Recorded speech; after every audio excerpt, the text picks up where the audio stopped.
Você já parou pra pensar que o mundo não dá a mínima pra você? Sério, ele não tá nem aí pro seu café que esfriou, pro chefe babaca que te estressou, ou pro motorista que te cortou no trânsito. E quer saber? Isso não é uma maldição, isso é libertador. Olha, a gente cresce acreditando que existe algum tipo de roteiro cósmico. Tipo, se eu for uma boa pessoa, se eu me esforçar, se eu fizer tudo certo, a vida vai ser justa comigo. Aí você acorda, pega um ônibus lotado, pisa na poça d'água, perde o horário da reunião e pensa: o universo tá de sacanagem comigo. Não, não tá. Ele só não liga. E é aqui que os estoicos dão risada enquanto o resto do mundo surta. Porque eles descobriram uma verdade simples e crua. A vida é caótica, injusta e não tem manual de instrução. Ninguém te prometeu final feliz. Ninguém te deve um pedido de desculpas. Sêneca já dizia lá atrás: não é porque as coisas são difíceis que não ousamos. É porque não ousamos que as coisas são difíceis. Traduzindo, para de mimimi. O problema não é o mundo. O problema é como você reage a ele. E se você ainda espera que a vida seja um comercial de margarina, com um sorriso no café da manhã e trilha sonora de fundo, deixa eu te dar o spoiler. Não vai rolar. A vida é feita de pancada, de caos, de coisa dando errado sem aviso prévio. E adivinha? Tudo bem. Porque paz não é sobre viver numa bolha de positividade tóxica. Paz é olhar para a tempestade e dizer: ok, vamos nessa. Esse é o primeiro recado estoico que você precisa entender. Você não controla o mundo, mas você pode aprender a controlar a si mesmo. E aí o jogo muda completamente. Tá vendo como a real já começa a doer um pouco? Pois é. E se você tá pensando: beleza, entendi que o mundo não liga, mas então o que eu faço com isso? Segura essa. Você precisa aprender a separar o que depende de você, do que nunca vai depender. Repara nisso. A maioria das nossas crises vem de uma birra infantil de querer controlar o incontrolável. É como tentar segurar a água com a mão fechada. Quanto mais força você coloca, mais rápido escapa. Quer um exemplo? Você já tentou controlar o trânsito mentalmente? Tá lá no carro, bufando, xingando até a quinta geração do motorista da frente, como se por telepatia ele fosse acelerar. Spoiler: ele não acelerou. O único resultado foi você sair do carro com uma úlcera emocional grátis. Isso acontece porque a gente coloca energia onde não tem retorno. O clima, a opinião dos outros, o algoritmo do Instagram, o resultado de uma entrevista de emprego, nada disso está 100% no seu controle. E mesmo sabendo disso, a gente insiste em gastar energia tentando domar o impossível. Epicteto, o estoico mais sem paciência da turma, já mandava a real. Algumas coisas estão sob nosso controle, outras não. Ponto. Não tem rodapé, não tem exceção escondida, não tem cláusula secreta no contrato da vida. E sabe o que sobra na sua lista de controle? Pouca coisa: seus pensamentos, suas ações e a forma como você reage ao que acontece. Só isso. O resto é azar. Mas olha a pegadinha.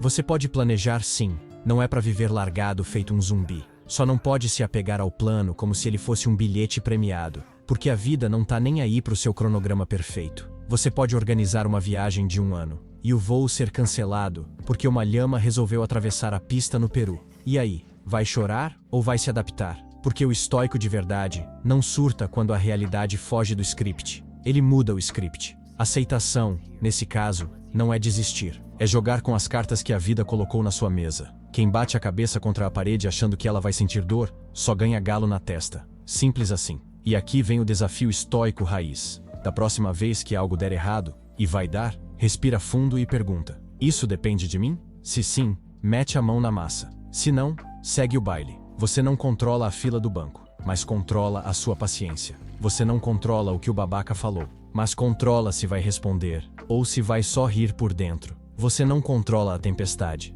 mas controla se vai molhar o celular reclamando no Twitter. A paz que você busca começa quando você entende essa divisão simples: o que depende de mim e o que não depende. E adivinha? É nessa linha invisível que mora a sua liberdade. Tá vendo como a vida já fica mais leve quando você entende o que tá no seu controle e o que não tá? Mas tem um detalhe. Mesmo sabendo disso, a gente adora transformar qualquer contratempo numa novela mexicana. É sério. A fila demorou 5 minutos a mais? Já parece o fim dos tempos. O garçom esqueceu a maionese do lanche? Pronto, virou traição digna de novela das 9. Alguém deixou de curtir sua foto no Instagram? A mente já constrói uma teoria da conspiração sobre amizade falsa, inveja e até karma. Sabe o que os estoicos diriam vendo essa cena? Eles iam rir, porque na real, a maioria dos nossos dramas não passa de tempestade em copo d'água. Marco Aurélio, que além de imperador tinha que lidar com guerra, peste e traições políticas, Escreveu algo simples: se você está angustiado por algo externo, a dor não se deve à coisa em si, mas ao julgamento que você faz dela. Traduzindo, não é o problema que pesa, é a novela que você cria em cima dele.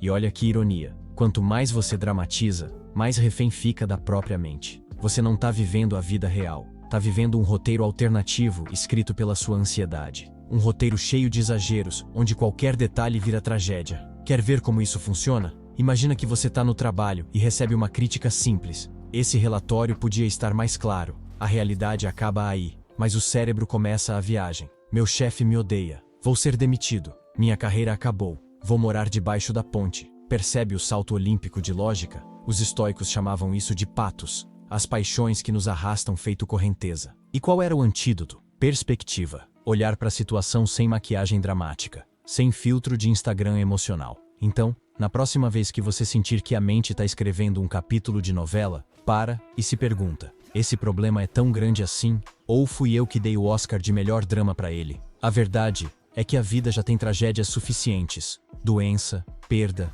incerteza. Para que inventar mais umas 10 só para ter sobre o que reclamar? Se você conseguir cortar a novela, sobra só o fato cru. E fato cru é leve. Fato cru não puxa corrente, não grita, não cria labirinto. Fato cru é só fato. E aí você começa a viver mais como um estoico e menos como personagem de reality show. Tá vendo como a gente é especialista em criar drama onde não precisa? E é justamente aqui que entra um dos pontos mais mal interpretados do estoicismo: a tal da aceitação. Muita gente acha que aceitar é o mesmo que se render. Tipo, já que não dá pra mudar, vou sentar no chão e chorar até passar. Não, isso não é aceitação, isso é derrota. Aceitar, no olhar estoico, é tática de guerra. É reconhecer o campo de batalha como ele é, e não como você queria que fosse. É parar de gastar energia brigando com a realidade e começar a usá-la a seu favor. Imagina a cena: um marinheiro no meio de uma tempestade. As velas estão rasgadas, o vento tá contra, e as ondas parecem muralhas de água. Ele tem duas escolhas: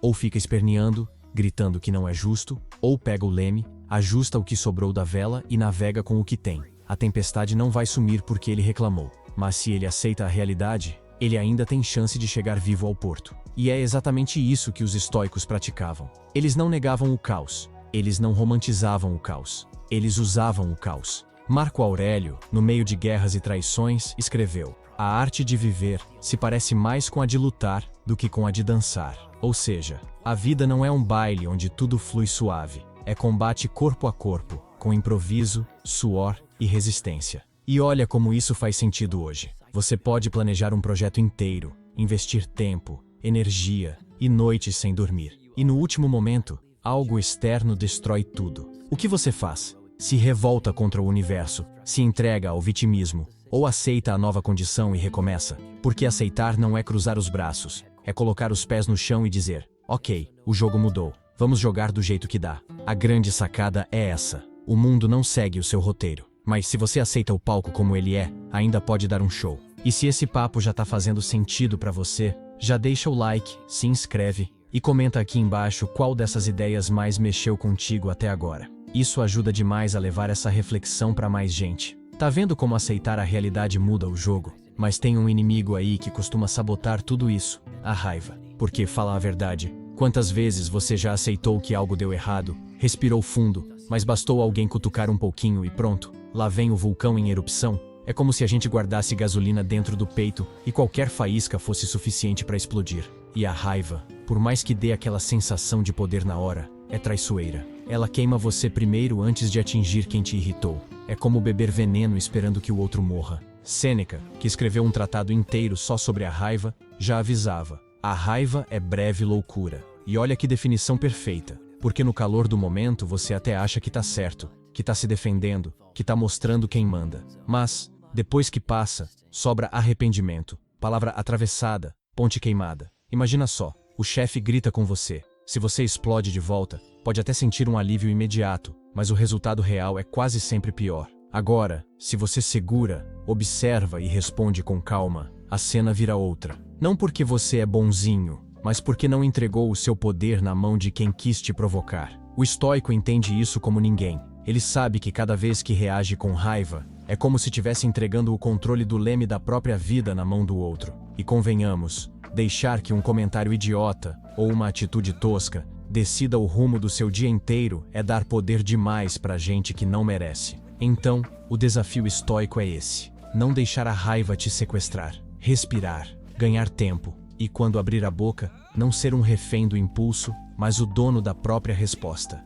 Porque a raiva pode até parecer fogo que protege, mas, se você não dominar, ela vira incêndio que consome a sua casa inteira. E olha que curioso, a raiva faz a gente gastar energia como se tivesse vida infinita, né? A gente explode, briga, perde tempo com o orgulho ferido, como se o relógio não estivesse correndo. Mas cara, esse é o maior auto-engano que existe. A verdade é que o tempo não espera ninguém. E é aí que os estoicos trazem uma das ideias mais duras e mais libertadoras: o memento mori. Lembre-se de que você vai morrer. Pode soar pesado, quase mórbido, mas pensa comigo. Se você tivesse plena consciência de que cada dia pode ser o último, será que ia gastar tanto tempo discutindo bobagem no WhatsApp? Será que ia transformar pequenas irritações em guerras pessoais? Será que ia viver como se tivesse crédito ilimitado de minutos? Marco Aurélio, que não era só imperador, mas também um homem que perdia amigos e filhos em meio a pestes e batalhas, repetia para si mesmo: você pode deixar esta vida agora.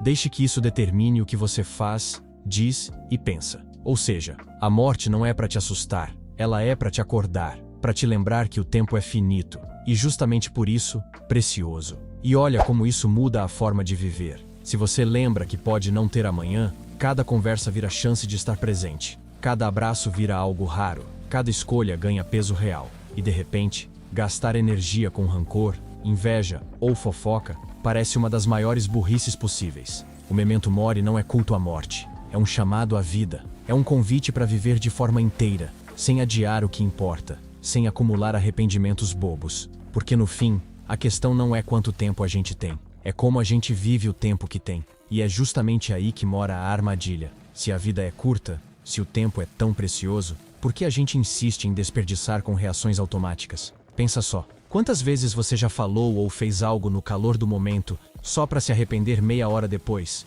É aquele clássico: alguém te cutuca, você rebate sem pensar e pronto. Já criou uma bola de neve que poderia ter sido evitada com um simples segundo de silêncio. Ser reativo é viver como marionete. É entregar o controle das suas cordas para qualquer pessoa, qualquer comentário, qualquer situação. E convenhamos, viver assim é praticamente terceirizar sua paz de espírito. Os estoicos enxergavam isso de forma cristalina. Eles defendiam que entre o estímulo e a resposta existe um pequeno espaço. E é nesse espaço que mora a liberdade. A liberdade de decidir como você vai agir, em vez de simplesmente reagir. Imagina receber uma crítica no trabalho. O impulso automático pode ser se defender na hora, levantar a voz, criar clima. Mas, se você respira e usa aquele pequeno espaço, pode escolher responder de outro jeito. Perguntar, entender, até usar a crítica para melhorar. A situação que seria um incêndio vira só uma faísca que se apaga sozinha. E olha que interessante. Ser menos reativo não é ser passivo. Não é engolir tudo quieto. É, na verdade, escolher quando e como agir de forma consciente. É pegar de volta o controle do leme da própria vida. No fim das contas, reatividade é desperdício. Você perde tempo, energia e saúde com respostas que não constroem nada. E se a gente já sabe que o tempo é limitado, não faz sentido jogar fora em briguinhas sem propósito. E é aqui que a conversa chega no ponto final. Porque se a vida é curta, se o tempo é precioso e se reagir no automático é desperdício, sobra a pergunta: o que a gente deve buscar afinal? A maioria vai dizer felicidade. Mas olha só a armadilha de novo. Correr atrás da felicidade como se fosse prêmio final é viver eternamente com a sensação de que falta alguma coisa. É como correr numa esteira. Você sua, cansa, gasta energia, mas nunca sai do lugar. Os estoicos não estavam nem aí para ser feliz. O que eles buscavam era inteireza, ser inteiro consigo mesmo, agir de acordo com seus princípios, viver de um jeito que no fim do dia você olha no espelho e sabe: hoje eu não me traí. Isso é muito mais poderoso que qualquer felicidade passageira, porque a felicidade é emoção, vem e vai, mas a inteireza é fundação, ela fica. E talvez esse seja o convite que o estoicismo deixa pra gente: parar de correr atrás de sorrisos prontos e começar a construir uma vida sólida, que faça sentido de verdade. E já que você ficou até aqui comigo nessa reflexão, deixa eu te pedir uma coisa: se inscreve no canal, deixa o like e comenta o que mais pegou pra você nesse vídeo. porque esse tipo de conversa só vale a pena se a gente compartilhar e refletir junto. Agora, pensa bem antes de sair daqui e voltar para a correria de sempre. Será que você está realmente vivendo de forma inteira? Ou só se distraindo para não perceber o vazio?